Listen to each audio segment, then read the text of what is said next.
جب ایک ماں نے اپنے بچے کو بلانے کے لیے کہا کہ لو بیٹا چیز کھجور دیتی ہوں، تو حضور نے فرمایا تیرے پاس کھجور ہے؟ عرض کی حضور ہے۔ فرمایا اگر تو کھجور نہ رکھتی تو نے جھوٹ بولا تھا۔ یعنی جو دین آپ کو چھوٹے بچے سے بھی سچ بولنے کا درس دیتا ہے، چھوٹے بچے سے بھی، ایک چھوٹے بچے کے ساتھ بھی آپ کلام کریں تو سچی بات کریں، تاکہ وہ بچہ عدم اعتماد کا شکار نہ ہو، وہ آپ کے بارے میں یہ گمان کرے کہ یہاں سے مجھے جو بات ملے گی بالکل خیر کی ملے گی۔ بات چونکہ زیادہ کرنی نہیں، عصر کا وقت بھی قریب ہے، اور چونکہ بہت سارے بزرگ یہاں بیٹھے ہیں، اتنی دیر مشائخ کو بٹھانا بہتر نہیں ہوتا۔ حضرت معروف کرخی رحمۃ اللہ علیہ کی خانقاہ میں بغداد کے سب لوگ جمع ہو کے حاضر ہوئے۔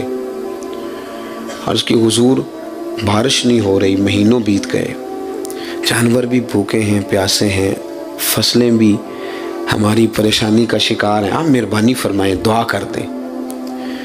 تو حضرت معروف کرخی رحمۃ اللہ علیہ فرمانے لگے یہ میری خانقاہ کے سامنے نا ایک دکاندار ہے، ہم اپنی زبان میں کریانے والا کہتے ہیں، یہ دکاندار ہے، گھی بیچتا ہے، گڑ بیچتا ہے، اس سے دعا کراؤ بارش ہو جائے گی۔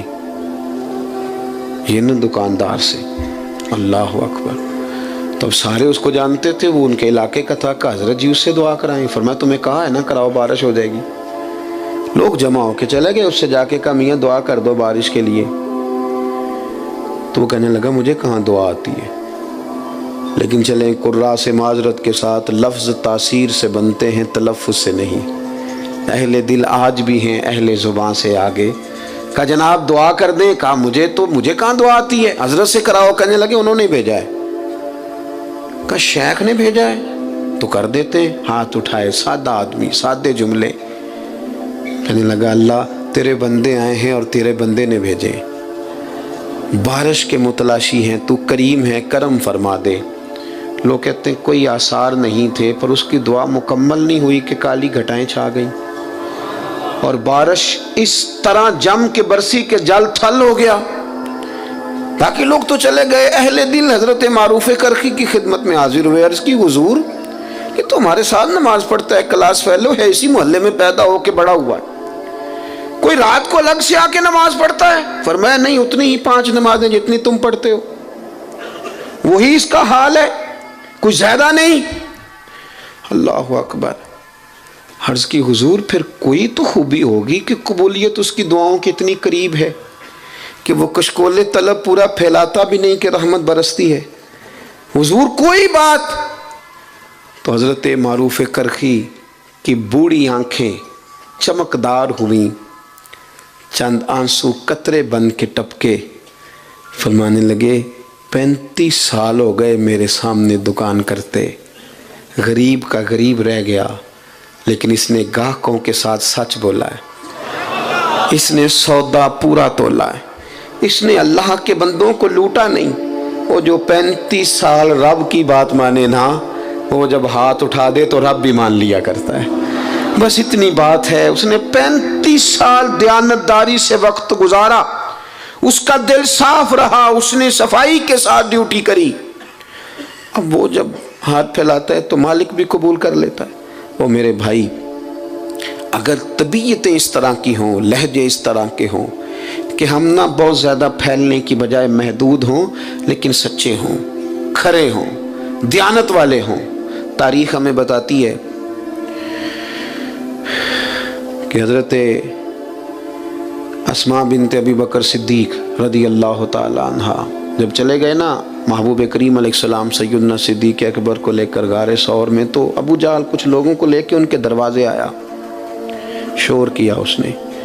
جناب اسماء فرماتی ہیں میرا گھر وہ تھا کہ کبھی کسی نے نظر اٹھا کے نہیں دیکھا تھا، میں سردار کی بیٹی تھی، طاقت نہیں تھی کسی کی۔